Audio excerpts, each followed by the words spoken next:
After serving a 2-year LDS mission trip in South Africa, Bruce Heppler came back to hometown Dixie Junior College in St. George, Utah, ready to impress and hopefully find a home at a 4-year university. I guess you could say my change of life occurred late in life, and so I was really small, and I thought, well, this will all happen, and thinking coming back from a mission, well, I'll be bigger, stronger, and have a chance to go play for another year and see if we can impress somebody, and then that just disappeared. So that was the goal, to try to play in college golf, and only got 1 year of it. Once the school disbanded the program during his sophomore year, Bruce decided to earn a degree in accounting from BYU. One could say that decision changed his potential path in life.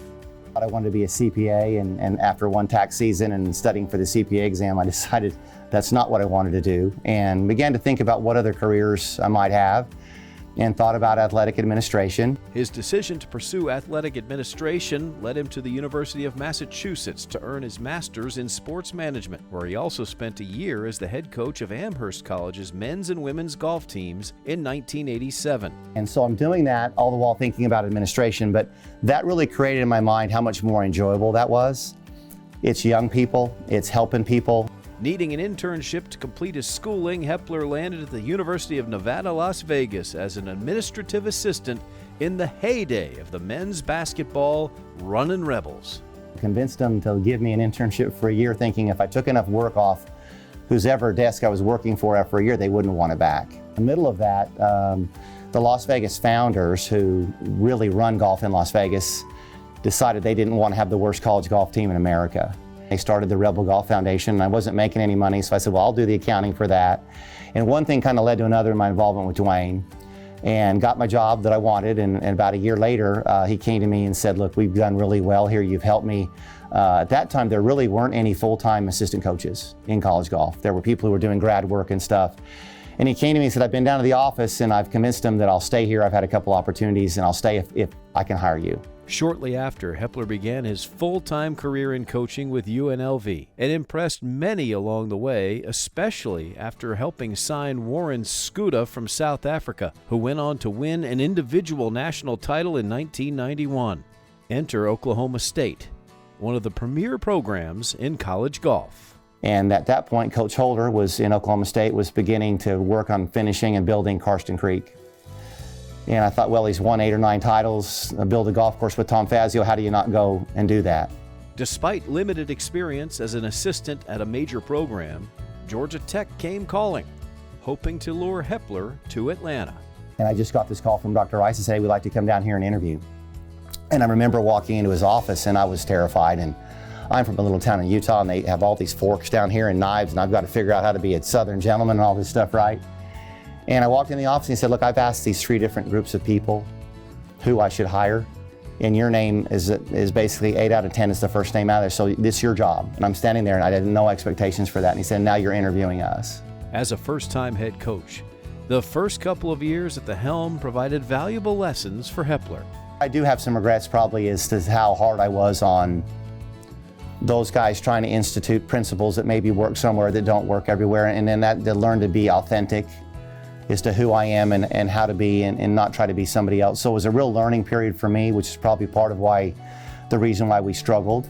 Certainly a good recruiter from his days at UNLV and Oklahoma State, Heppler's first signee at Georgia Tech was a kid named Matt Kuchar. Bryce Mulder followed shortly after, as did local product Chris Mickelson. A place like Georgia Tech made Bruce ensure he's recruiting the right fit on and off the course.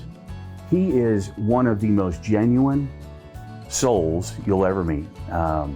He is upfront, he's honest, he loves his players. I mean, he takes care of these guys. His recruiting standards are similar to everyone else's, where you look at the player first, but then he recruits the man. He wants them to grow up to be the best golfer that they can be, if it's the PGA Tour or whatever that might be, but he wants to be the ultimate father and brother and son as a citizen.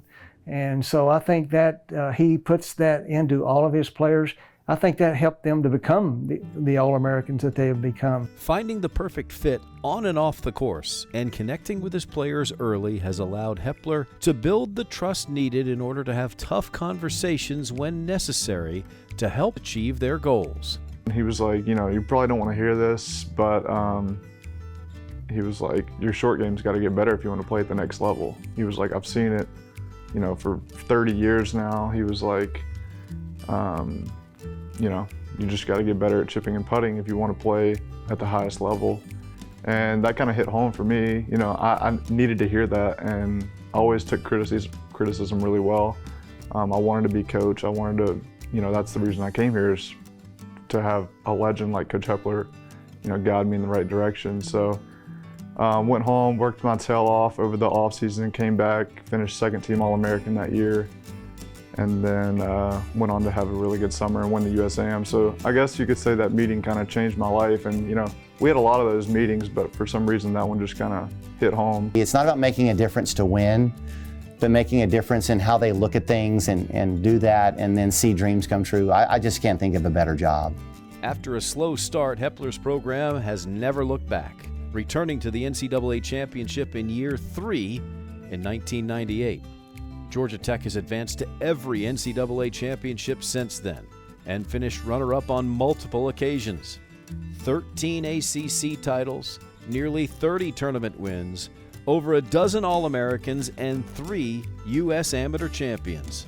A list that kid from Utah can't believe all these years later. To be this fortunate, I can't explain it.